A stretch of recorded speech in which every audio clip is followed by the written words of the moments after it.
El agustinismo es la filosofía de San Agustín, que integra el cristianismo con el pensamiento platónico para explorar la verdad, la felicidad y la vida moral, enfatizando la interioridad del ser humano para encontrar a Dios y la verdad en un proceso de iluminación. Sus ideas centrales incluyen la complementariedad entre fe y razón, la importancia del amor a Dios como fundamento de la ética, la ciudad de Dios como la comunidad de los salvados, y la búsqueda de la sabiduría y la práctica de virtudes como la humildad y la comunidad. Ideas fundamentales. Fe y razón. La fe y la razón no son opuestas, sino que se complementan para alcanzar la verdad. La fe enriquece la razón, y esta última aclara los fundamentos de la fe, guiando hacia una comprensión más profunda de la realidad. La interioridad. La verdad y la certeza se encuentran dentro del ser humano, en la interioridad del alma. Es un proceso de autoconocimiento para conectar con las verdades eternas y con Dios. El amor a Dios. El amor a Dios es el centro de la ética agustiniana. Al amar a Dios por encima de todo, las personas pueden amar a otros adecuadamente y vivir una vida moral, promoviendo la comunidad y la fraternidad. La iluminación divina. El conocimiento de las verdades eternas se produce mediante un proceso de iluminación divina. La mente, al dudar, demuestra su existencia, lo que conduce a la certeza de la verdad que se encuentra en lo íntimo del ser. La ciudad de Dios. Esta concepción histórica y teológica describe la comunidad de los fieles que buscan las cosas de Dios, en contraste con la ciudad terrenal. Es una visión que influye en la interpretación de la historia y la política, la búsqueda de la verdad y la felicidad. La filosofía agustiniana es un camino continuo de aprendizaje para practicar el bien y alcanzar la verdadera felicidad, que se encuentra en el amor y la contemplación de Dios. Contexto y influencia. Influencias. San Agustín adaptó el pensamiento cristiano a la filosofía, recibiendo fuerte influencia del neoplatonismo, especialmente platónico, y también de tesis estoicas. Legado. Su obra se considera un hito fundamental en la historia del cristianismo, ejerciendo una influencia duradera y profunda en el pensamiento occidental a través de los siglos. Conjunto de doctrinas filosóficas y teológicas que, sin constituir un todo sistemático, y pese a no pertenecer algunas de ellas plenamente a la ortodoxia de la Iglesia, constituyen en el transcurso de la historia, sobre todo en la escolástica de la Edad Media, una corriente persistente de pensamiento que se inspira en Agustín de Hipona. Algunos de sus temas más característicos inciden naturalmente en cuestiones puramente religiosas, como son las disputas sobre la gracia y la predestinación, que toman cuerpo incluso en vida de Agustín. Otros implican una perspectiva filosófica neoplatónica que entró en colisión y disputa con el aristotelismo que se difundió entrado el siglo XIII. En concreto,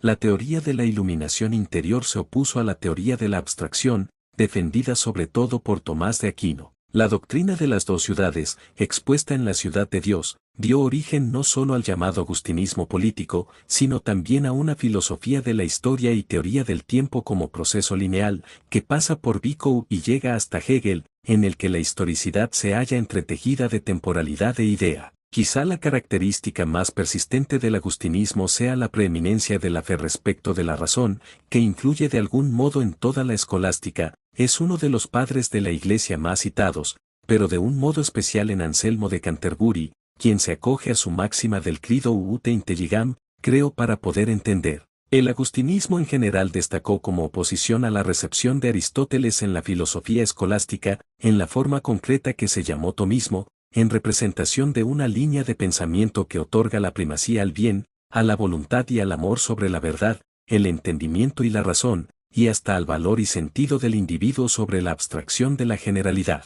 Entre los representantes medievales de la corriente agustinista, en el apogeo de la escolástica, destacan los franciscanos Alejandro de Ales, San Buenaventura, Juan Pequen, Guillermo de la Mer, Juan Olivi, Juan Dancescoto, el más relevante de esta corriente, junto con San Buenaventura y Enrique de Gante, que no pertenecía a ninguna orden religiosa. Al ser condenadas ciertas tesis de Aristóteles y Tomás de Aquino, por el obispo de París, Esteban Tempie, y de Roberto Kilwerby, en Oxford, en 1277, el agustinismo venció momentáneamente frente al aristotelismo que, en aquel momento, era llamado averroísmo latino. La denominada escuela agustiniana, fundada por Egidio Romano, conocido también como Gil de Roma, intentó acercar las posturas agustinianas y tomistas. El español Fray Luis de León, siglo XVI, se cuenta entre los pertenecientes a esta corriente de pensamiento. Agustinismo político. El agustinismo político es el nombre con el que se suele identificar a la corriente intelectual de la Iglesia cristiana medieval que deroga la distinción entre el derecho natural y la justicia sobrenatural,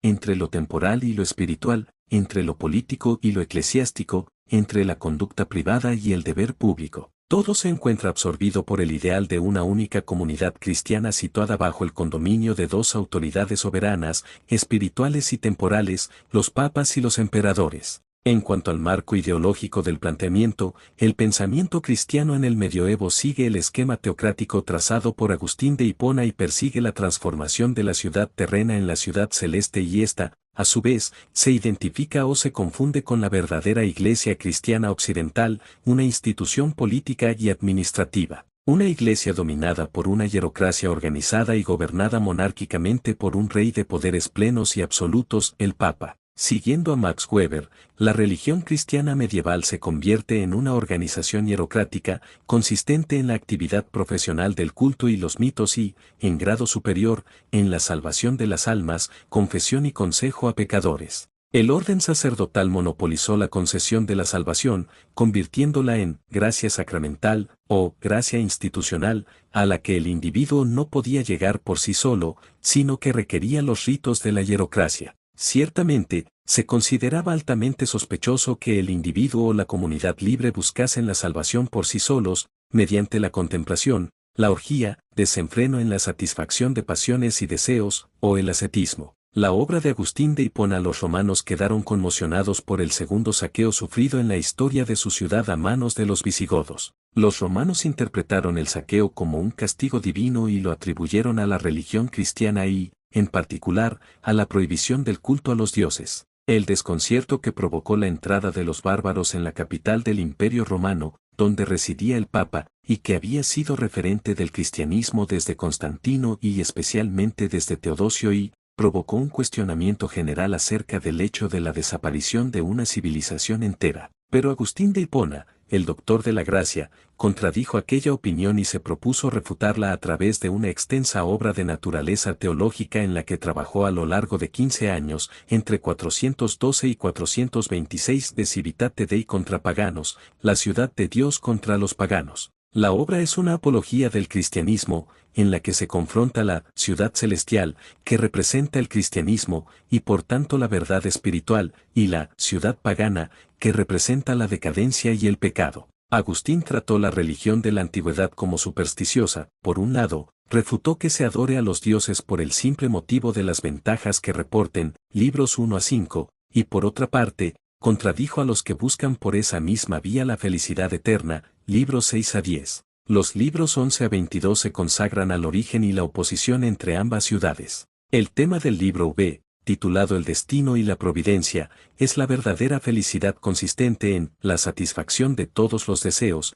felicidad que es un don de Dios, razón por la que ningún otro Dios debe ser adorado por los hombres más que aquel que los puede hacer felices. Agustín realiza una reformulación de la historia romana, atribuye los aciertos y avances a la intervención del Dios cristiano, y carga los desaciertos y fracasos al culto de los falsos dioses del templo romano. En ese contexto literario, Agustín expone acerca de la verdadera felicidad de los emperadores romanos, capítulo Xib, y propone a los emperadores Constantino, legalizador de la religión cristiana por el Edicto de Milán en 313, y Teodosio, responsable de establecer al cristianismo niceno como religión única y oficial de Roma por el Edicto de Tesalónica en 380, como modelos de recto gobernante, capítulos 25 y 26. En el análisis de Prelot, el obispo de Hipona muestra confianza en el modelo del emperador cristiano. Se guarda cuidadosamente de identificar al Estado con la Iglesia. Discierne con claridad el carácter legítimo de las instituciones políticas. Proclama el papel que Dios ha querido atribuirles para mantener el orden y afirma la necesidad de someterse a él para obedecer los designios providenciales, incluso cuando los reyes o emperadores son apóstatas o paganos. A partir de Agustín, la filosofía estaba subordinada a la teología. La Biblia Septuaginta era la principal fuente de conocimiento. Todo pensamiento debía someterse al principio de autoridad, y el discurso cristiano se limita en principio a la repetición de los textos antiguos, sobre todo de los textos bíblicos. Los sacerdotes y monjes fueron los mayores productores y copistas de manuscritos, hoy llamados códices, en Occidente. Su tema era la religión, Dios como figura central, la Iglesia y las virtudes que todo creyente debía practicar. La responsabilidad sacerdotal implicaba aconsejar al rey sobre la mejor forma de actuar en su faz privada y en su faz pública para no defraudar ni ofender al Dios de la cristiandad.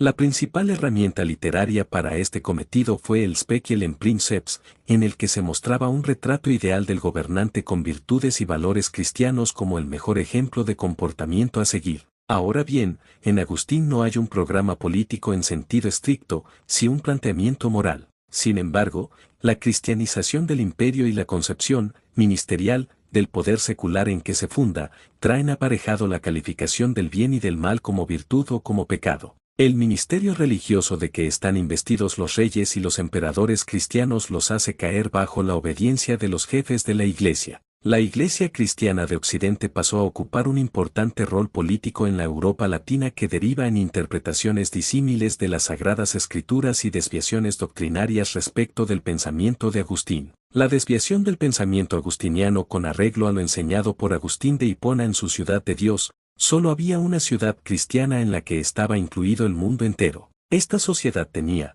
bajo Dios, dos cabezas, el Papa y el Emperador, dos principios de autoridad, el gobierno espiritual de los sacerdotes y el temporal de los reyes, y dos jerarquías de magistrados, pero no existía división en dos cuerpos o sociedades. No había un cuerpo que formase el reino secular y otro que constituyese la Iglesia, ya que todos los hombres estaban incluidos en ambos. El problema versaba sobre los límites propios de la autoridad en caso de controversia entre el Papa y el Emperador y sobre lo que podía legítimamente hacer cada uno de ellos dentro de los límites expresos o implícitos de su cargo. En los días de la decadencia de Roma, Gregorio Magno había ejercido un gran poder temporal. Tanto los sínodos eclesiásticos como los sacerdotes individualmente habían seguido el precedente sentado por Ambrosio de Milán, amonestando a los reyes por su mala conducta. Los obispos figuraban de ordinario entre los magnates con cuyo consentimiento se promulgaban las leyes, y los eclesiásticos habían ejercido gran influencia en la elección y deposición de los gobernantes.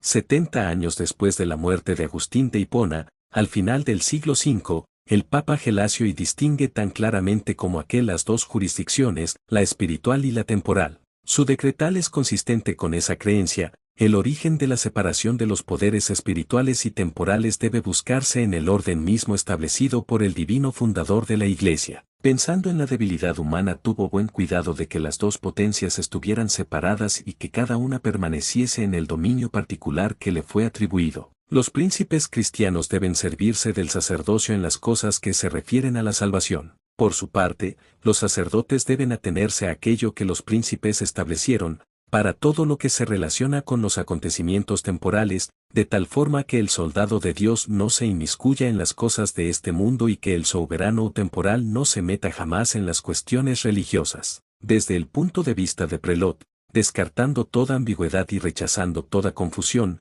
esa doctrina de la división de los dos poderes, en la que ni uno ni otro pueda atribuirse una fuerza preponderante y en la que cada cual se mantiene fiel a la misión que le ha sido encomendada, es la que debería llevar el nombre de agustinismo político. Sin embargo, ese apelativo quedará reservado en la historia a la corriente de pensamiento dominante en la Baja Edad Media, que surge en el siglo XI con el Papa Gregorio VII. Pese a la interpretación del historiador Prelot, la estructura del poder político en la Europa latina, desde la elevación del cristianismo a religión oficial del imperio, estaba enmarcada en una dualidad de poderes caracterizada por una poco clara separación de jurisdicciones entre el poder espiritual y el poder real, donde el primero tenía superioridad sobre el segundo y se mostraba como fuente de autoridad, sobre todo, tomando en cuenta las prerrogativas eclesiásticas de lectura y enseñanza, como las Vini Legendi y Vini Docendi respectivamente. Ciertamente, los primeros documentos políticos del medievo lo constituyen la Carta Papal del año 494, remitida por Gelasio y al emperador Anastasio y, enunciando la teoría de la supremacía del poder espiritual, el Papa, sobre el temporal, el emperador bizantino, y el pequeño tratado gelasiano, de Anathematis Vinculo, el vínculo de la condena. En ese decreto pontificio, se establece que a los sacerdotes corresponde la administración de los sacramentos y a los reyes la administración de la disciplina pública. Y, Si bien ambos órdenes tienen en común la fe cristiana, basado en dos relatos bíblicos de la figura de Melquisedec, Gelasio sostuvo que el sacerdote tiene un peso mayor, gravius pondus, al monarca, ya que es responsable ante Dios de la conducta del rey. Asimismo, en una muestra de sagacidad jurídica, se basó en el derecho romano para establecer la distinción entre el poder de la Iglesia, autoritas, y el del emperador, potestas, en virtud del cual la autoridad está por sobre el poder, pues establece las normas de cumplimiento obligatorio que el poder ejecuta. Alianza entre la monarquía merovingia y el papado. Los comienzos de esa desviación ideológica se remontan a los tiempos de Gregorio el Grande, quien sigue una política ambivalente respecto a los poderes terrenales. Por un lado, el respeto debido a los poderes establecidos sobrevive al emperador Mauricio y se traduce en una actitud de cooperación con Focas. Pero por otra parte, el poder sacerdotal empieza a ejercer una influencia decisiva sobre los nuevos reinos bárbaros, débilmente institucionalizados. Entre esos nuevos reinos se encontraba el reino de los francos, dominado por los sucesores de Meroveo. La relación entre la autoridad secular y la eclesiástica se hizo más complicada cuando las instituciones y las doctrinas de la Iglesia fueron interpretadas por los francos como una suerte de suplemento de la administración de sus tierras. La función religiosa del soberano se convertirá así, tanto para el Papa como para los teólogos, en la razón de ser de la realeza. Gregorio escribe a Childeberto: ser rey no tiene en sí nada de maravilloso, puesto que otros lo son. Lo que importa es ser un rey católico. Así las cosas, sucesivos papas fueron más allá de la doctrina gelasiana y afirmaron la superioridad temporal de la Iglesia. A finales del siglo V se produjo la cristianización de los francos, mediante la conversión de su rey merovingio Cledoubie y el reino merovingio se convirtió, a partir de la batalla de Bouillé en el año 507, en el más poderoso entre los reinos resultantes de la caída del Imperio Romano de Occidente. Desde los tiempos del Papa Pelagio II, la Iglesia había cooperado con el reino de los francos. Los merovingios, siguiendo la tradición germánica, tenían la costumbre de dividir sus tierras entre los hijos supervivientes y, ya que carecían de un amplio sentido de la res publica, cosa pública, concebían el reino como una propiedad privada de grandes dimensiones. Esto dio lugar a divisiones territoriales, segregaciones y redistribuciones, reunificaciones y nuevas particiones, en un proceso que originaba asesinatos y guerras entre las distintas facciones. En esa larga crónica de inestabilidad y desencuentro entre las fracciones merovingias, que surgieron a la muerte de Cledoubie, rey de todos los francos, en el año 511, emergió la figura de Carlos Martel, mayordomo de palacio. Por el año 715, Martel se propuso reunificar el reino franco y la principal estrategia para consolidar su autoridad fue utilizar la religión cristiana como una fuerza unificadora y como una disciplina para hacer frente al poder de los nobles locales de Neustria y Aquitania. En estas tierras él mismo creó una aristocracia amiga y dispuesta a ayudarlo en sus propósitos, pero además, estableció una alianza con el papado, en gran medida para desvincular al cristianismo de la veneración a santos locales que habían contribuido a sostener a los señores regionales contrarios a su proyecto centralizador. Las relaciones entre Martel y el papado fueron de una tensión y complejidad política solo superada por la necesidad y la conveniencia mutua. Pese a haber sido el salvador de la cristiandad, en la batalla de Poitiers, Martel no era totalmente aceptado en el papado por la dureza de sus medidas financieras y las recompensas a su círculo de sostenedores.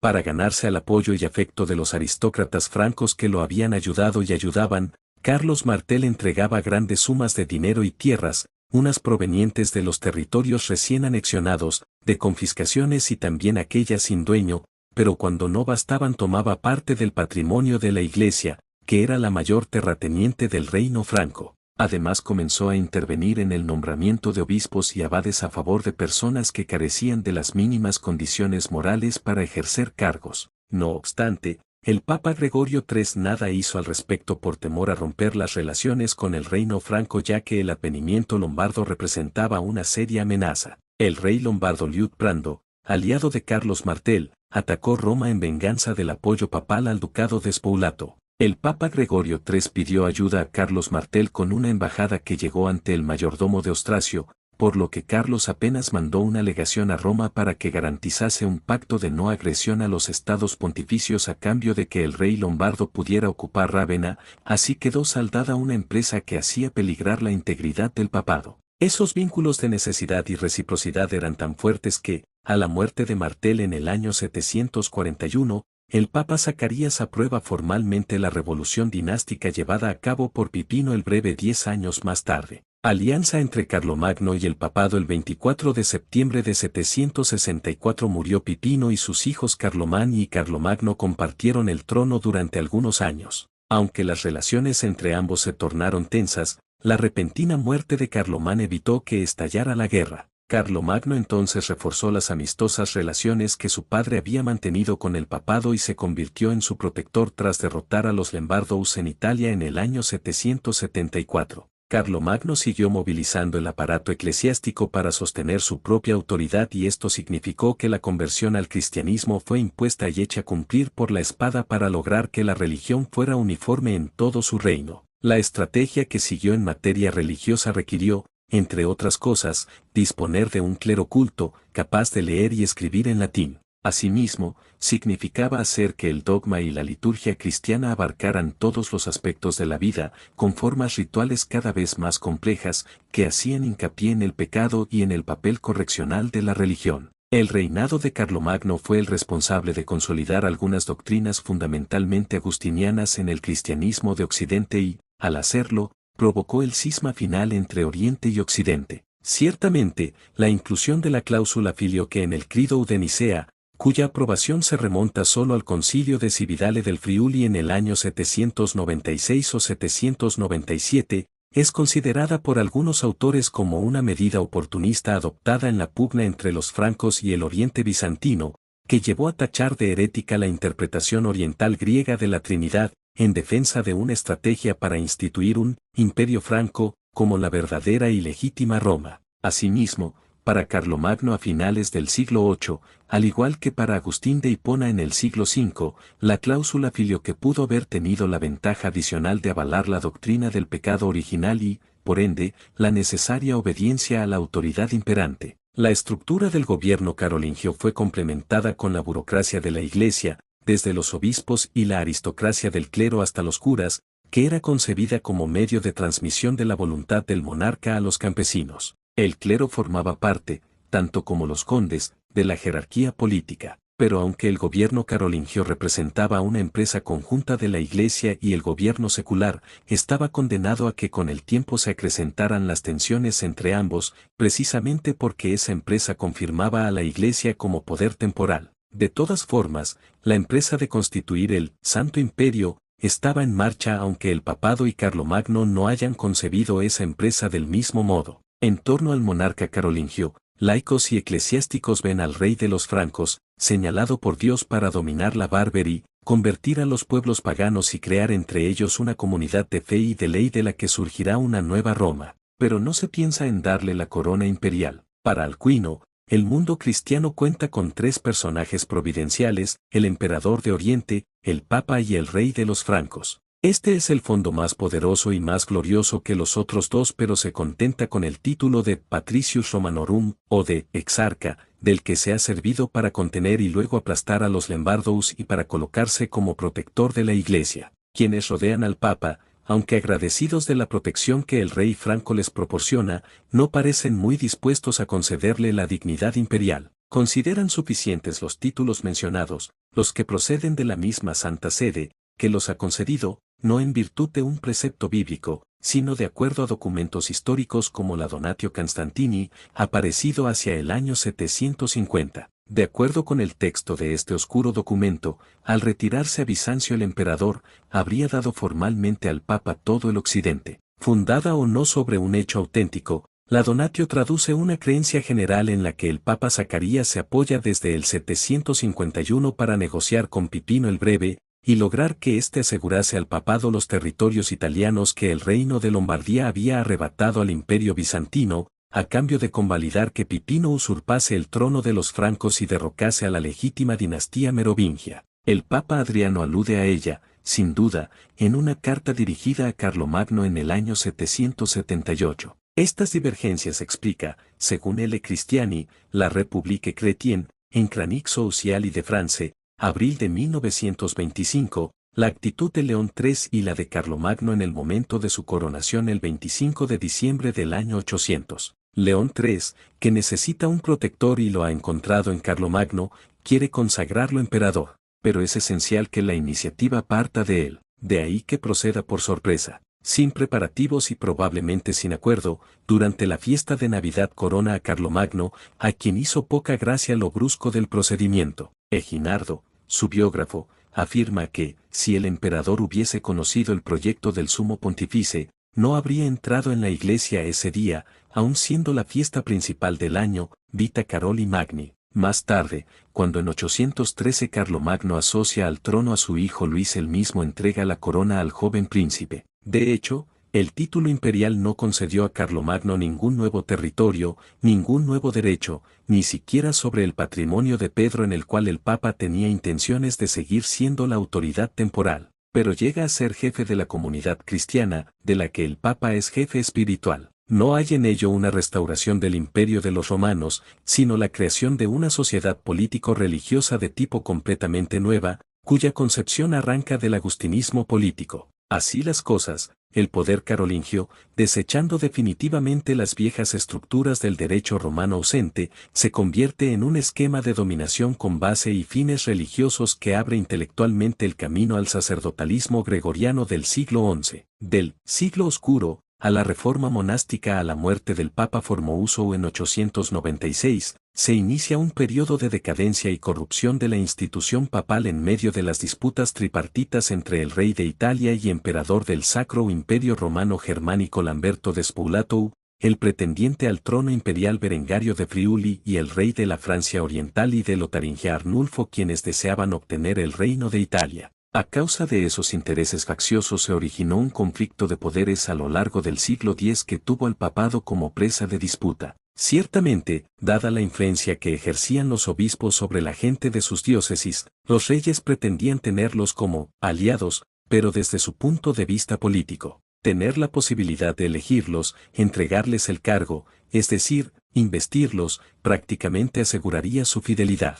El inicio del siglo X, el siglo de oscuro, o saeculum obscurum de la Iglesia, coincidió con un periodo de violencia feudal y desorden en el centro de Italia, cuando las facciones aristocráticas enfrentadas trataron de utilizar los recursos militares del papado en apoyo de sus intereses. Durante poco más de siglo y medio, entre los años 896 y 1058, desfilaron cerca de 40 papas y antipapas, muchos de los cuales tuvieron pontificados efímeros o sufrieron una muerte violenta, sin dejar apenas memoria. La Santa Sede fue cayendo en manos de las facciones de condes y príncipes, auténticos clanes nobiliarios. Con el tiempo quedó sometida al tiránico dominio de estas familias, que lograron la elección de pontífices afectos, que fueron, en su mayoría, individuos insignificantes o indignos y que hicieron descender el pontificado a los más bajos niveles que ha conocido en su historia. La corrupción llegó a tal extremo que Juan XIX estuvo dispuesto a reconocer el título de ecuménico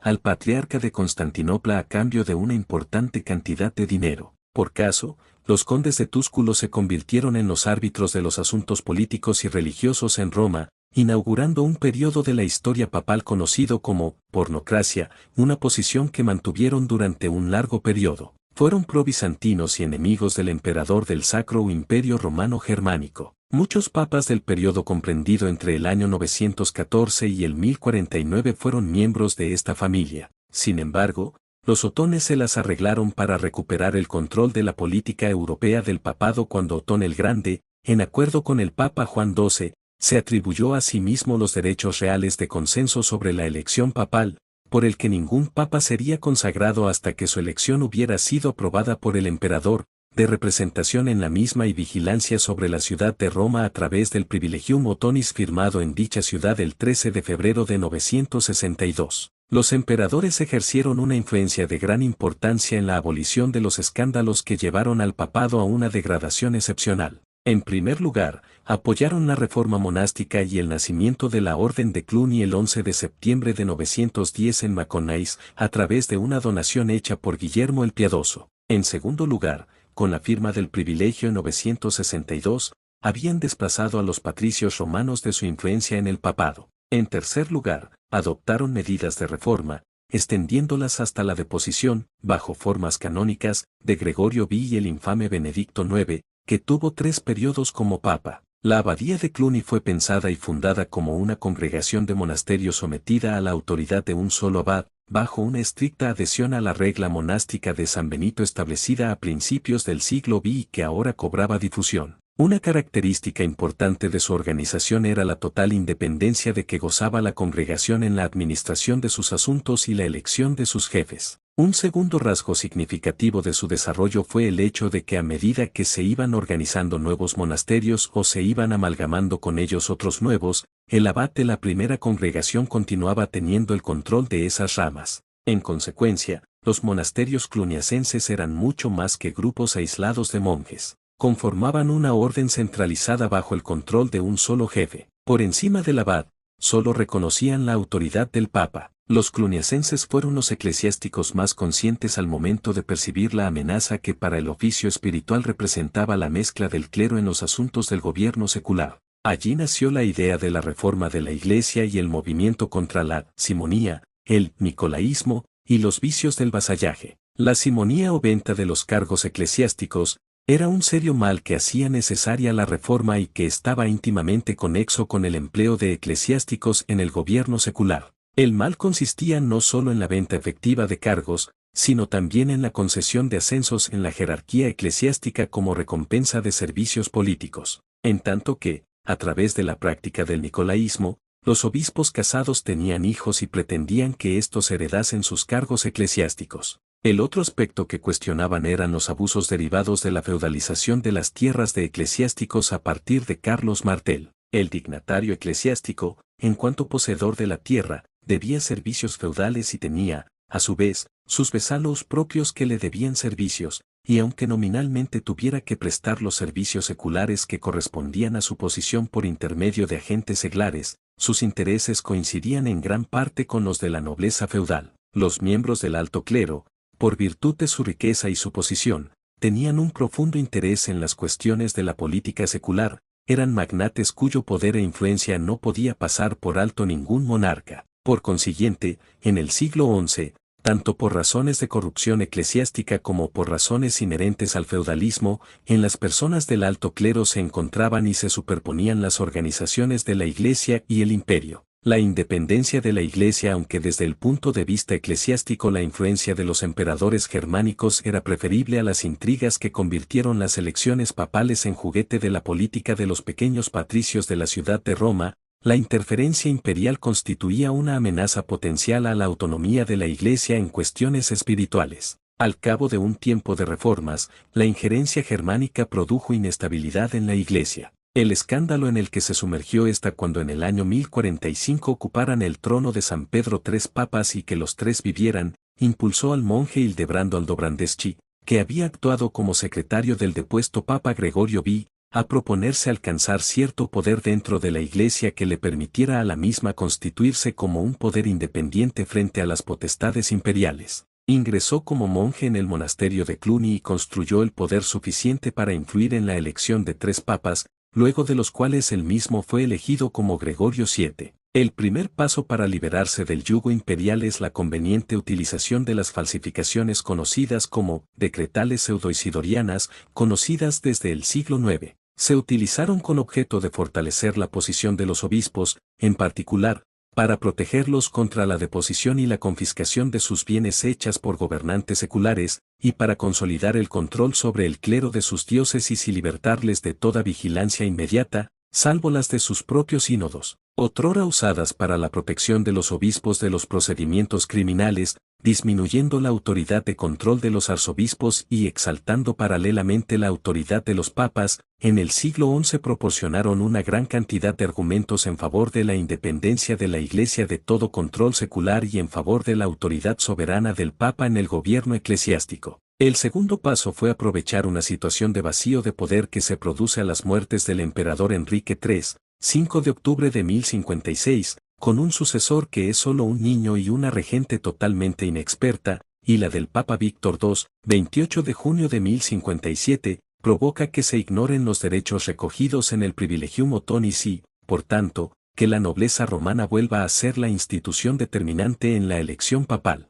Si bien en 1048 León IX, designado papa en un congreso de príncipes y obispos celebrado en Worms a conveniencia y elección de Enrique III, condicionó la aceptación del cargo de papa a la celebración posterior de una elección canónica, es Esteban IX quien toma las primeras medidas para reformar el pontificado. Pero, enfermo de malaria, muere a los 7 meses y un colegio cardenalicio dividido elige como sucesor a Benedicto X, pariente de los condes de Túsculo. Su elección no contó con la aprobación de todo el colegio cardenalicio ya que parte del mismo, imbuidos del espíritu reformista de la Orden de Cluny, se opuso a la misma al alegar que se había producido mediante precio, simonía, por lo que los disconformes se reunieron con el cardenal Ildebrando Aldobrandeschi, que no había participado en la elección por encontrarse en ese momento fuera de Roma, y procedieron a elegir en la ciudad de Siena, en diciembre de 1058, como sucesor de Esteban IX al obispo de Florencia, Gerard de Borgoña, quien adoptó el nombre de Nicolás II. Tras deponer y excomulgar a Benedicto X en un sínodo celebrado en Sutri, Nicolás II fue coronado pontífice en Roma, el 24 de enero de 1059, en una ceremonia que por primera vez en la historia es similar a la de una coronación imperial. Nada más iniciado su pontificado, decidió profundizar las medidas para reformar la Iglesia que había iniciado sus predecesor y convocó un sínodo celebrado en Letrán. Allí se estableció un nuevo sistema de reglas para las futuras elecciones papales, tanto el emperador como la nobleza romana dejan de intervenir en la designación de los pontífices, se prohibió a los sacerdotes recibir una iglesia de manos laicas y obtener cargos eclesiásticos a cambio de dinero, simonía, se ordenó la excomunión de los sacerdotes casados que no repudiasen a sus esposas y se prohibía a los laicos participar en misas celebradas por ellos. Alianza del papado con los normandos. La pérdida de los derechos imperiales provocarán el rechazo del emperador Enrique IV que declarará nulos los decretos adoptados en el sínodo lateranense. Este enfrentamiento provocará que el papa Nicolás II busque nuevas alianzas para la futura lucha con el emperador.